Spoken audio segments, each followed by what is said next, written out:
Hello. जैसा कि आपने देखा था कि हमारी फर्स्ट प्रश्नावली जो हमें संख्याओं के बारे में जानकारी थी वो पूरी हो गई है और आज हम इसके बाद स्टार्ट करने जा रहे हैं हमारी दूसरी प्रश्नावली जिसका नाम है पूर्ण संख्या। तो आज हम स्टार्ट कर रहे हैं। इसमें पहले ये भूमिका दे रखी है जिसके बारे में आपको ये बताया कि प्राकृतिक रूप से कौन कौन सी संख्या है, कौन कौन सी नहीं है। प्राकृतिक संख्याओं के बारे में बताया गया है और इसके जस्ट आगे आपको दिया गया है पूर्ववर्ती एवं प्रतिवर्ती। अब पूर्ववर्ती और प्रतिवर्ती किसे कहते हैं जो इसमें दिया गया है वही मैं आपको समझाऊंगा। तो देखो, पहले हम पढ़ते हैं किसके बारे में, पूर्ववर्ती के बारे में। तो अब आप पूछोगे पूर्ववर्ती पूर्ववर्ती किसे कहते हैं। पूर्ववर्ती देखो इसमें दिया गया है, पहले प्रवृत्ति दिया गया है, ठीक है। तो इस तरफ है, इस तरफ हम बात कर लेते हैं किसकी है, पर्ववर्ती, ठीक है। पर्ववर्ती पर्ववर्ती मतलब क्या दिया गया है, जो भी दिया है उसका जस्ट एक आगे वाला होगा। जैसे यहाँ पर अगर एक दे रखा है तो इसका एक का प्रवृत्ति क्या होगा आपको दो। अगर दो दे रखा है तो इसका प्रवृत्ति तीन। मतलब कोई भी अंक दे रखा है उसमें एक क्या है आपको जोड़ना पड़ेगा। जैसे इसमें देखो, इसने पूछा है 16 का परवर्ती, परवर्ती कौन सा होगा। 16 में एक जोड़ दिया तो कितना है 17। अब पूछ रहा है 19 का, तो 19 का एक प्रवृत्ति, 19 में एक जोड़ेंगे कितना आएगा 20 आएगा। तो ये क्या हुई कंडीशन आपकी परवर्ती वाली अंक, ठीक है। जस्ट ये तो ये आपकी प्रवृत्ति और उसके बाद इसने दे रखी है पूर्ववर्ती। अब पूर्ववर्ती के बारे में बात करते हैं। तो पूर्ववर्ती किसे बोलेंगे। पूर्ववर्ती देखो, जैसे कोई भी अंक दे रखा है, जैसे दो दे रखा है तो दो का पूर्ववर्ती, पूर्व इसमें देखो पूर्व यानी पहले। तो पहले कौन सा होगा, दो के जस्ट पहले कौन सा आएगा एक, यानी दो में से एक घटाएंगे तो हमें एक प्राप्त होगा। उसी प्रकार इसमें दे रखा है 17 का, इसने 17 का बताया, 17 का पूर्ववर्ती कौन सा होगा, इसमें से एक घटाएंगे तो कितना आएगा 16, ठीक है। परवर्ती, परवर्ती के लिए एक जोड़ना है किसी भी नंबर में और पूर्ववर्ती के लिए एक घटाना है, ठीक है ना। ये वाला एक जोड़ दो परवर्ती के लिए और पूर्ववर्ती के लिए एक घटा दो, ठीक है ना। ठीक है, इसके बाद हम जस्ट इसके आगे वाली पेज की बात करते हैं। इसमें आगे दे रखा है आपको ये वाला आप पढ़ लेना। जस्ट इसके बाद आपको दे रखा है पूर्ण संख्या। क्या आपने पढ़ा है कभी कि पूर्ण संख्या क्या होती है और किसे मिलकर बोलते हैं। देखो इसमें दे रखा है प्राकृतिक संख्याएं। पहले आप बताओ प्राकृतिक संख्या किसे कहते हैं। प्राकृतिक संख्या देखो इसमें एक माइनर डिफरेंस है। इसमें पहला आता है प्राकृतिक संख्या। प्राकृतिक संख्या जिसे इंग्लिश में बोलते हैं, क्या नाम है मुझे भी याद नहीं है, नेचुरल नंबर बोलते हैं शायद, ठीक है। नेचुरल नंबर तो वो कौन से होते हैं जो 1 2 3 से स्टार्ट होके अंत तक जाते हैं। तो वो क्या हुआ आपके प्राकृतिक संख्या। और इसने अभी आपको बोला है पूर्ण संख्या। तो पूर्ण संख्या में क्या होता है, सिर्फ इस प्राकृतिक संख्या में अगर जीरो शामिल कर दें तो वो पूर्ण संख्या हो जाती है। जैसे 0 1 2 3 4 और ये अनंत तक जाएगा। मतलब जीरो शामिल कर दे अगर प्राकृतिक संख्या में तो वो आपका हो जाएगा पूर्ण संख्या, ठीक है। जिसको आपको इंग्लिश में क्या बोलते हैं, होल नंबर, ठीक है। इंग्लिश वाला भी याद रखना। इसके बाद ये हो गया आपका। इसके बाद जस्ट आपको ये वाला दे रखा है। देखो ये देखो आपको एक संख्या रेखा दे देगा। फिर आपको पूछेगा कि इस तरफ जाने पर कितनी संख्या होती है और इस तरफ जाने पर कितनी संख्या होती है। लेकिन आपको पूर्ण संख्या के बारे में एक कंडीशन भी दे रखी है। देखो इसमें यहाँ पर दो पूर्ण संख्या में से वह संख्या बड़ी होती है जो संख्या रेखा पर अन्य संख्या के दाईं ओर स्थान पर होती है। देखो एक संख्या रेखा होगी, जस्ट मैं आपको ये बना के बताता हूँ।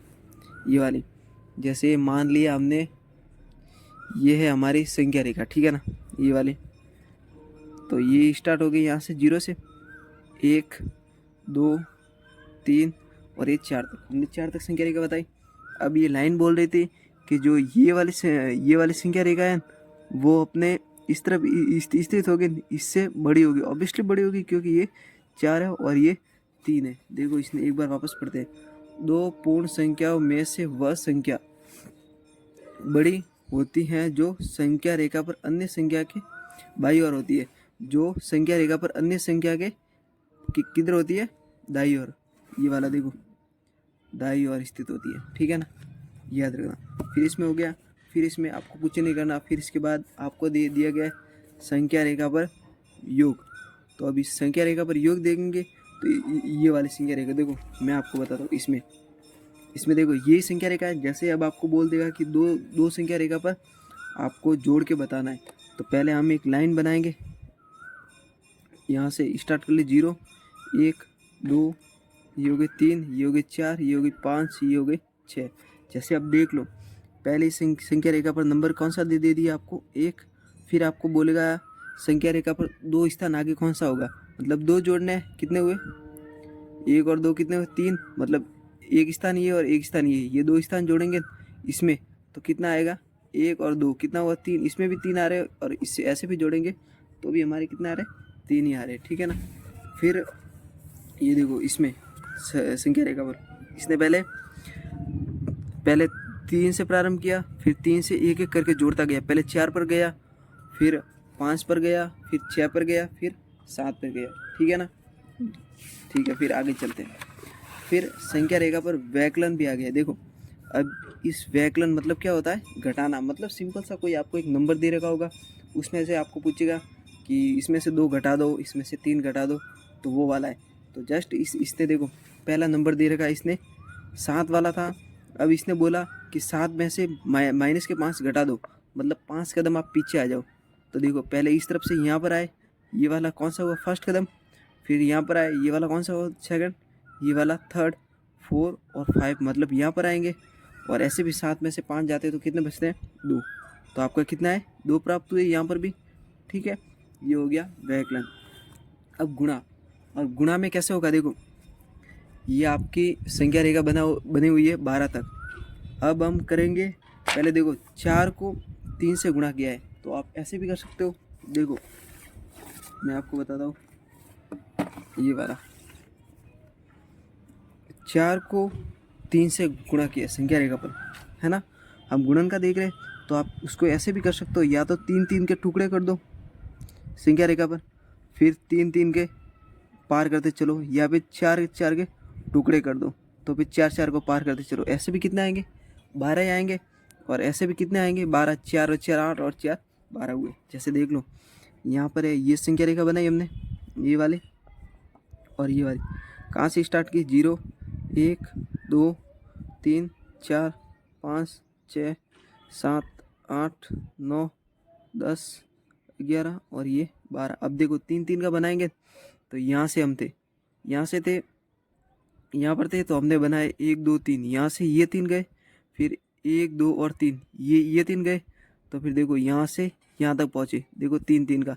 फिर यहाँ से 1 2 3, यहाँ से यहाँ पर गए, फिर 1 2 3, यहाँ से यहाँ पर गए। मतलब इधर भी 3, इधर भी 3, इधर भी 3 और इधर भी 3, ठीक है ना।